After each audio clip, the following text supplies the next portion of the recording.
The examples in this video go with Lesson 5.1, Fundamental Trigonometric Identities. This is Part 2.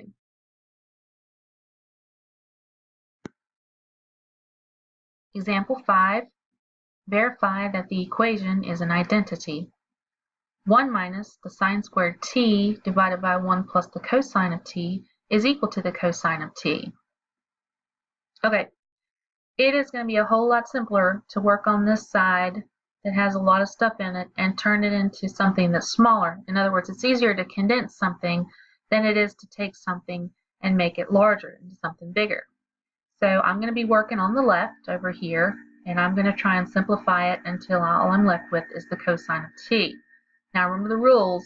Once I decide to work on the left, I have to stay on the left, and I'm trying to make it look like the cosine of t over here on the right. Okay.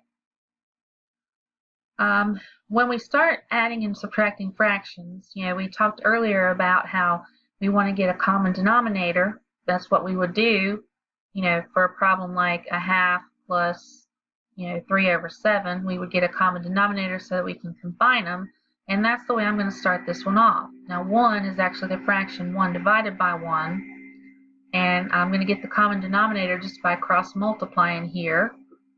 So we're going to have 1 times 1 plus the cosine of t minus, and then I'm going to multiply this denominator by that numerator. That's going to give me the sine squared of t. And then my common denominator is just my two denominators multiplied together. So we got 1 plus the cosine of t times 1. And again, we want this all to be equal to the cosine of t. Let's distribute this 1 into the parentheses and distribute this 1 in the parentheses. That gives us 1 plus the cosine of t minus the sine squared of t. And on the bottom, we've got 1 plus the cosine of t. And we want this to be equal to the cosine of t. Okay. Now, I've got this sine squared here, which means I can probably use one of my Pythagorean identities. And fortunately, I also have a 1 over here. So what I'm going to do is I'm going to regroup these things, and I'm going to rewrite this as the cosine of t plus 1 minus the sine squared of t. And this is going to be over 1 plus the cosine of t. And we want this to be equal to the cosine of t. Now that I've regrouped this, 1 minus the sine squared of t is actually derived from one of my Pythagorean identities, which we showed on an earlier slide. And we said this is actually equal to the cosine squared.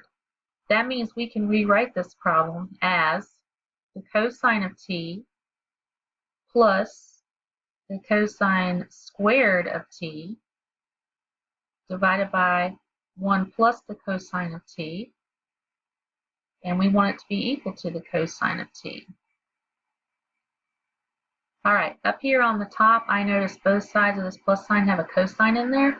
Let's factor out the greatest common factor, which would be the cosine of t. That's going to leave me with 1 plus the cosine of t divided by 1 plus the cosine of t, and we want this to be equal to the cosine of t. And now I notice that my fraction can reduce because I have a 1 plus cosine of t up here and a 1 plus cosine of t down here. That's going to leave me just with the cosine of t over here on the left, and I wanted that to be equal to the cosine of t over there on the right, and so we have proven our identity.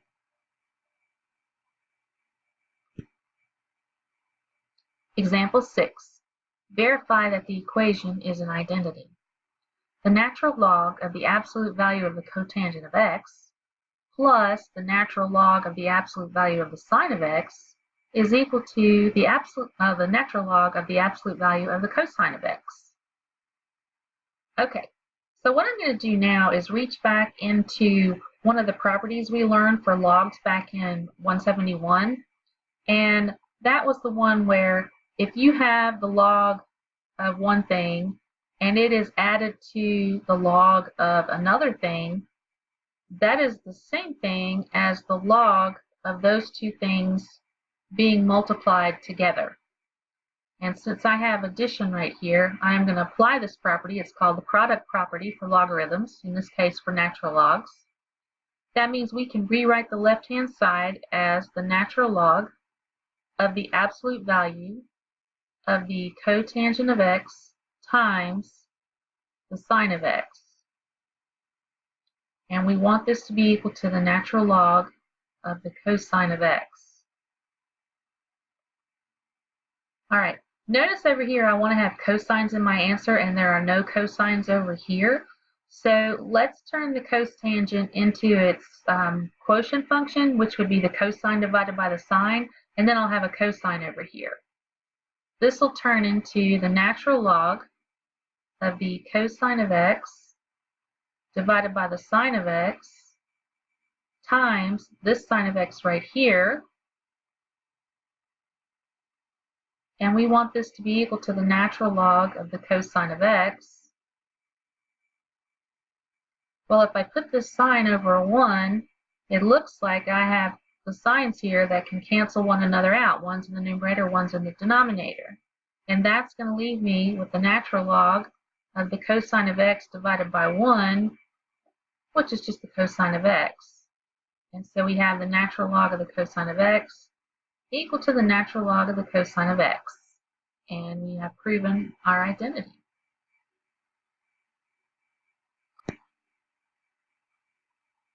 Example 7, verify that the equation is an identity. 1 minus the cosine of x divided by the cosine of x is equal to the tangent of x times the sine of x divided by 1 plus the cosine of x. Okay, in a situation like this, you've got a lot of stuff over here with the minus sign equal to a lot of stuff over here with the plus sign down here. So it's really going to be kind of a Sophie's choice kind of thing, which way you want to go with it. Now, I would prefer to work on the left and try and make it look like the right-hand side, because I think it's going to be easier to get rid of this subtraction and turn it into this multiplication right over here. Okay, so if I'm going to work on the left, I notice that I need a 1 plus the cosine of x down here in the denominator, and I don't have it. I have the cosine, but I can't just magically add a 1 on here and add the 1 up here. That's a no-no. But what I can do is I can multiply the top and the bottom of this fraction by 1 plus the cosine of x.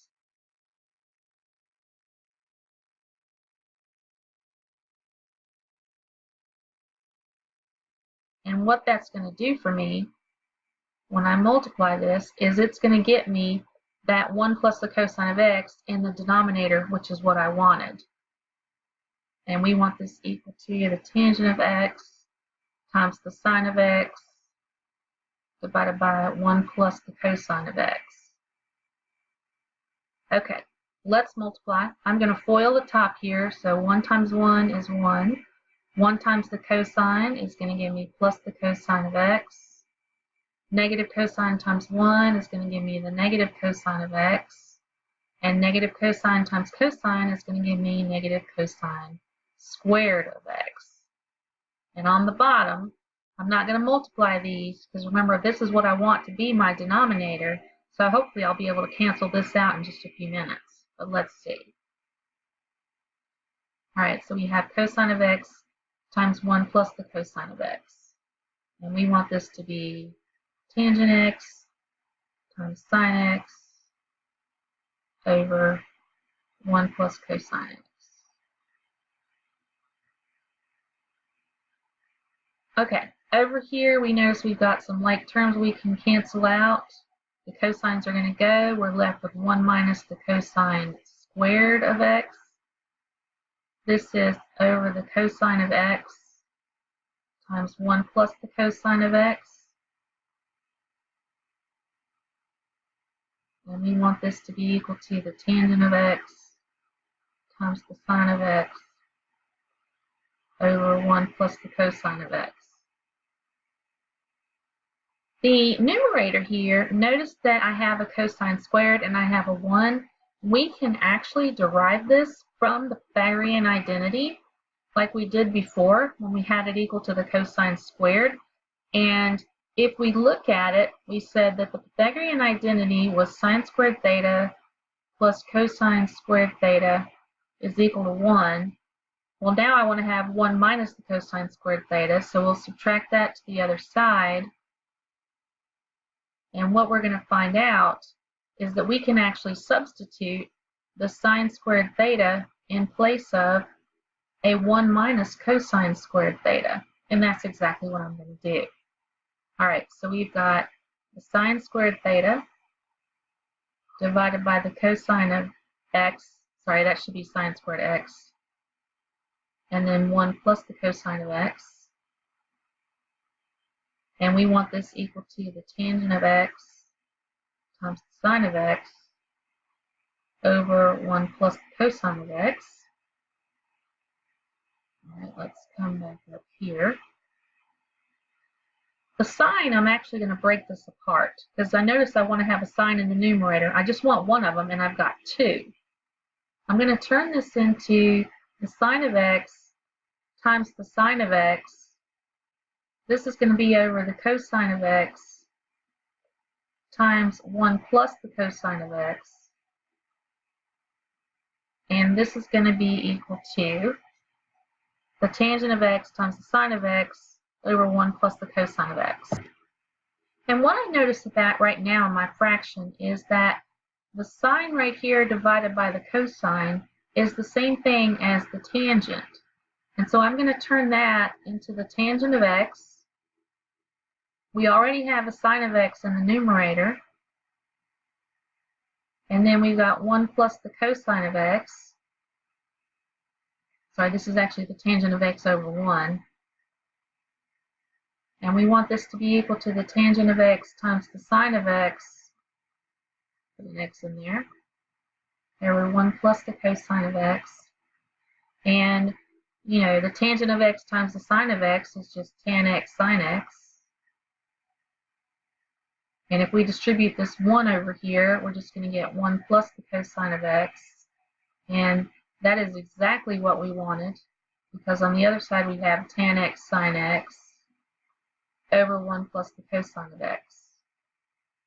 And we have just proven our identity.